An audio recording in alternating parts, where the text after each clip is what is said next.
भारत निर्वाचन आयोग में निहित है और यतः श्री रामनाथ कोविंद की पदावधि का अवसान वर्ष 2022 के जुलाई मास के 24वें दिन तदनुसार शक संवत के वर्ष 1944 के श्रावण मास के दूसरे दिन होने के लिए नियत है और यतः भारत के राष्ट्रपति के पद को भरने के लिए संविधान तथा राष्ट्रपतीय और उपराष्ट्रपतीय निर्वाचन अधिनियम 1952 के उपबंधों और तदधीन बनाए गए नियमों और आदेशों के अनुसार निर्वाचन करा लिया गया है तथा परिणाम घोषित कर दिया गया है। अब इसलिए भारत निर्वाचन आयोग एतद द्वारा प्रमाणित करता है कि श्रीमती द्रौपदी मुर्मू वर्ष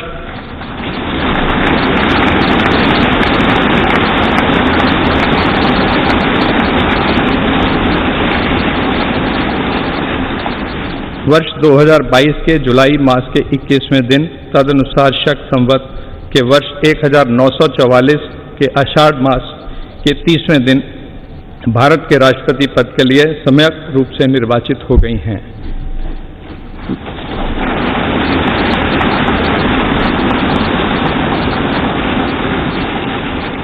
भारत गणराज्य के 73वें वर्ष में हमारे हस्ताक्षर और भारत निर्वाचन आयोग की मुहर से वर्ष 2022 के जुलाई मास के इस 21वें दिन तदनुसार शक संवत के वर्ष 1944 के आषाढ़ मास के 30वें दिन प्रदत्त किया गया।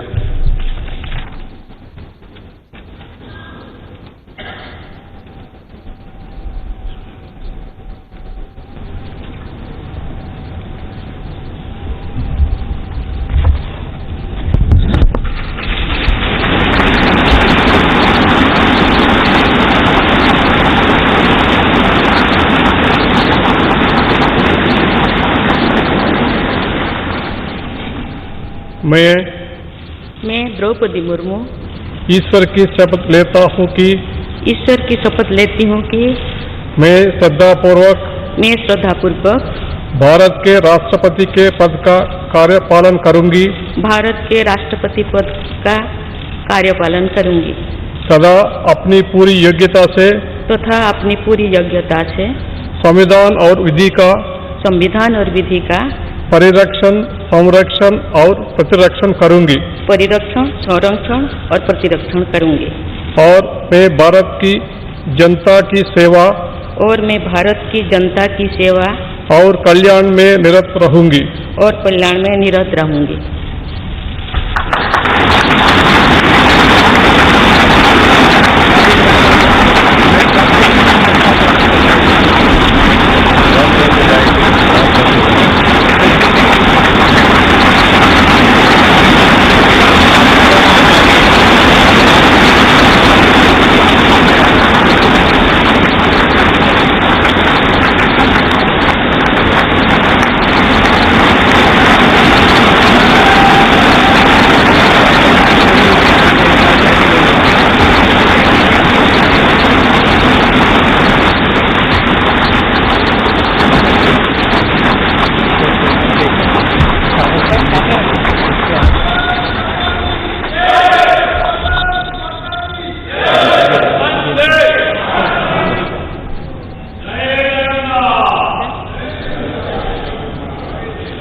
राष्ट्रपति महोदया, आपका आदेश हो तो आपके पद ग्रहण की उद्घोषणा की जाए और उसे भारत के राजपत्र में प्रकाशित किया जाए।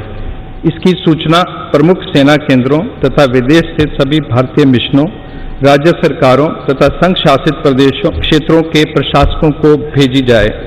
भारत सरकार के सभी मंत्रालयों और विभागों को भी सूचना तथा आवश्यक आदेश जारी करने हेतु भेजा जाए।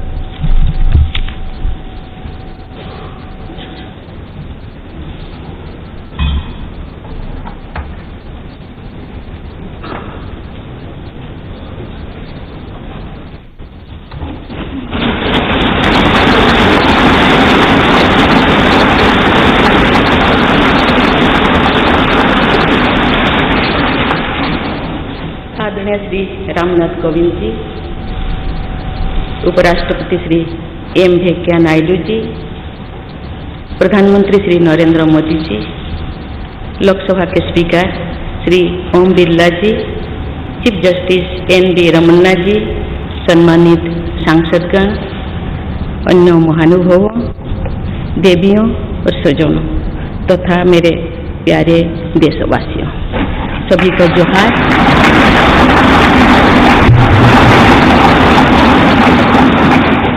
भारत के सर्वोच्च संवैधानिक पद पर निर्वाचित करने के लिए मैं सभी सांसदों और सभी विधानसभा सदस्यों का हार्दिक आभार व्यक्त करती हूँ। आपका मत देश के करोड़ों नागरिकों के विश्वास की अभिव्यक्ति है। मैं भारत के समस्त नागरिकों की आशा, आकांक्षा और अधिकारों की प्रतीक इस पवित्र संसद से सभी देशवासियों का पूरी विनम्रता से अभिनंदन करता हूं।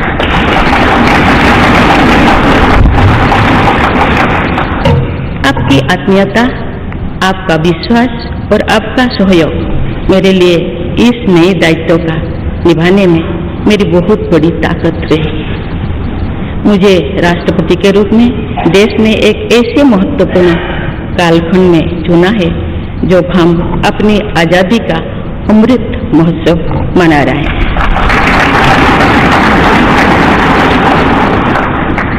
आज से कुछ दिन बाद ही देश अपनी स्वाधीनता के 75 वर्ष पूरी करेगा। ये भी एक संयोग है कि जब देश अपनी आजादी के 50वें वर्ष का पर्व मना रहा था, तभी मेरे राजनीतिक जीवन की शुरुआत हुई थी। और आज आजादी के 75वें वर्ष में मुझे ये नया दायित्व मिला है। इस ऐतिहासिक समय में जब भारत अगले 25 वर्षों के विजन को हासिल करने के लिए पूरी ऊर्जा से जुटा हुआ है, मुझे ये जिम्मेदारी मिलना मेरा बहुत बड़ा सौभाग्य है। मैं देश की ऐसी पहली राष्ट्रपति भी हूँ जिसका जन्म आजाद भारत में हुआ है। हमारे स्वाधीनता सेनानियों ने आजाद हिंदुस्तान के हम नागरिकों से जो अपेक्षाएं की थी, उनकी पूर्ति के लिए इस अमृत काल में हमें तेज गति से काम करना होगा। इन 25 वर्षों में अमृतकाल की सिद्धि का रास्ता 2 पटरियों पर आगे बढ़ेगा, सबका प्रयास और सबका कर्तव्य।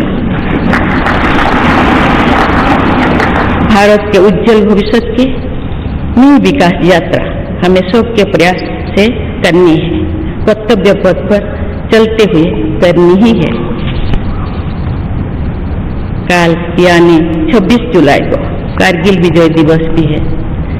ये दिन भारत की सेनाओं के शौर्य और संयम दोनों का ही प्रतीक है। मैं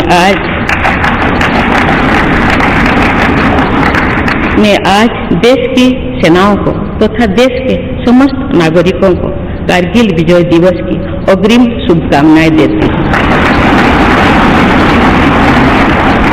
देवियों और स्वजनों, मैंने अपनी जीवन यात्रा पूर्वी भारत में ओडिशा के एक छोटे से आदिवासी गांव से शुरू की थी। मैं जिस पृष्ठभूमि से आती हूँ, वहाँ मेरे लिए प्रारंभिक शिक्षा प्राप्त करना भी एक सपने जैसा ही था। लेकिन अनेक बाधाओं के बावजूद मेरा संकल्प दृढ़ रहा और मैं कॉलेज जाने वाली अपने गांव की पहली बेटी थी।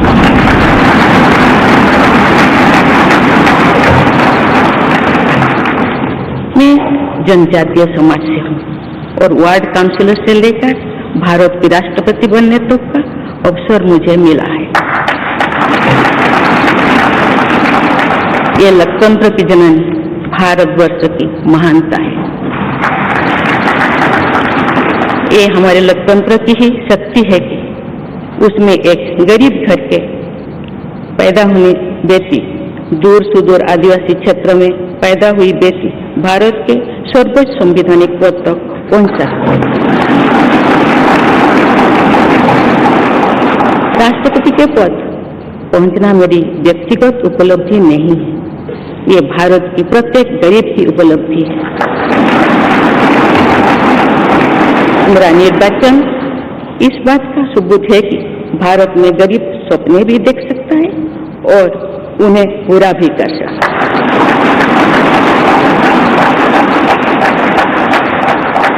और ये मेरे लिए बहुत संतोष की बात है कि जो सदियों से वंचित रहे, जो जीवन विकास के लाभ से दूर रहे, वे गरीब, दलित, पिछड़े तथा आदिवासी मुझे ये अपना प्रतिबिंब देख सकते हैं। मेरे इस निर्वाचन में देश के गरीब का आशीर्वाद शामिल है। देश की करोड़ों महिलाओं और बेटियों के सपनों और सामर्थ्य की झलक है। मेरे इस निर्वाचन में पुरानी लीक से हटकर नए रास्ते पर चलने वाले भारत के आज के युवाओं का साहस भी शामिल है। ऐसे प्रगतिशील भारत का नेतृत्व करते हुए आज मैं खुद को गौरवान्वित महसूस कर रही हूँ। मैं आज समस्त देशवासियों को, विशेषकर भारत के युवाओं को तथा भारत की महिलाओं को ये विश्वास दिलाती हूँ कि इस पद पर कार्य करते हुए मेरे लिए उनके हित सर्वोपरि होंगे। देवियों और स्वजनों, मेरे सामने भारत के राष्ट्रपति पद की ऐसी महान विरासत है जिसने विश्व में भारतीय लोकतंत्र की प्रतिष्ठा का निरंतर मजबूत किया है। देश के प्रथम राष्ट्रपति डॉक्टर राजेंद्र प्रसाद से लेकर श्री रामनाथ कोविंद जी तक अनेक विभूतियों ने इस पद को सुशोभित किया है। इस पद के साथ साथ देश ने इस महान परंपरा के प्रतिनिधित्व का दायित्व भी मुझे सौंपा है। संविधान के आलोक में मैं पूरी निष्ठा से अपने कर्तव्य का निर्वहन करूंगी। मेरे लिए भारत के लोकतांत्रिक सांस्कृतिक आदर्श और सभी देशवासी हमेशा मेरे ऊर्जा के स्रोत रहेंगे। देवियों और स्वजनों, हमारे संवैधानिक संग्राम में, स्वाधीनता संग्राम में एक राष्ट्र के तौर पर भारत की नई यात्रा की रूपरेखा तैयार की है। हमारा स्वाधीनता संग्राम उन संघर्षों और बलिदानों की अविरल धारा है जिसने आजाद भारत के लिए कितनी ही आदर्शों और संभावनाओं की सिंचा था। पूज्य बापू ने हमें स्वराज, स्वदेशी, स्वच्छता और सत्याग्रह द्वारा भारत के सांस्कृतिक आदर्शों की स्थापना का मार्ग दिखाया था। नेताजी सुभाष चंद्र बोस, नेहरू जी, सरदार पटेल, बाबा साहेब अम्बेडकर, भगत सिंह, सुखदेव, राजगुरु, चंद्रशेखर आजाद जैसे अनगिनत स्वाधीनता सेनानियों ने हमें राष्ट्र के स्वाभिमान को सर्वोपरि रखने की शिक्षा दी थी। रानी लक्ष्मीबाई, रानी वेलु नाचियार, रानी गाईदिन्यू और रानी चेन्नम्मा जैसी अनेकों वीरांगनाओं ने राष्ट्र इच्छा और राष्ट्र निर्माण में नारी शक्ति की भूमिका को नई ऊर्जा दी है। संथाल क्रांति, पाइक क्रांति से लेकर कोल क्रांति और भील क्रांति ने स्वतंत्रता संग्राम में आदिवासी योगदान को और सशक्त किया। सामाजिक उत्थान एवं देश प्रेम के लिए धरती व भगवान बिरसा मुंडा जी के बलिदान से हमें प्रेरणा मिली थी। मुझे खुशी है कि आजादी की लड़ाई में जनजातीय समुदाय के योगदान को समर्पित अनेक म्यूजियम देश भर में बनवाया जा रहा है। देवियों और स्वजनों, एक संसदीय लोकतंत्र के रूप में 75 वर्ष में भारत ने प्रगति के संकल्प को सहभागिता एवं सर्वसम्मति से आगे बढ़ाया है। विविधताओं से भरे अपने देश में हम अनेक भाषा, धर्म, संप्रदाय, खान पान, रहन सहन, रीति रिवाजों का अपनाते हुए एक भारत श्रेष्ठ भारत के निर्माण में सक्रिय है। आजादी के 75वें वर्ष के अवसर पर आया है अमृतकाल। भारत के लिए नए संकल्पों का कालखंड है। आज मैं इस नए युग के स्वागत में अपने देश को नई सोच के साथ तत्पर और तैयार देख रही हूँ। भारत आज हर क्षेत्र में विकास का नया अध्याय जोड़ रहा है। कोरोना महामारी के वैश्विक संकट का सामना करने में भारत ने जिस तरह का सामर्थ्य दिखाया है, उसने पूरे विश्व में भारत की साख बढ़ाया है।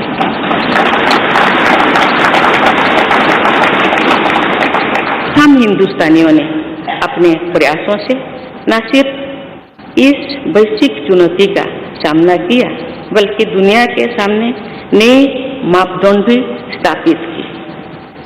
कुछ दिन पहले भारत ने कोरोना वैक्सीन की 200 करोड़ डोज लगाने का कीर्तिमान बनाया है। इस पूरी लड़ाई में भारत के लोगों ने जिस संयम, साहस और सहयोग का परिचय दिया, वो एक समाज के रूप में हमारी बढ़ती हुई शक्ति और संवेदनशीलता का प्रतीक है। भारत ने इन मुश्किल हालात में न केवल खुद को संभाला, बल्कि दुनिया की मदद भी की। कोरोना महामारी से बने माहौल में आज दुनिया भारत को नए विश्वास से देख रही है। दुनिया की आर्थिक स्थिरता के लिए, सप्लाई चेन की सुगमता के लिए और वैश्विक शांति के लिए दुनिया को भारत से बहुत उम्मीदें हैं।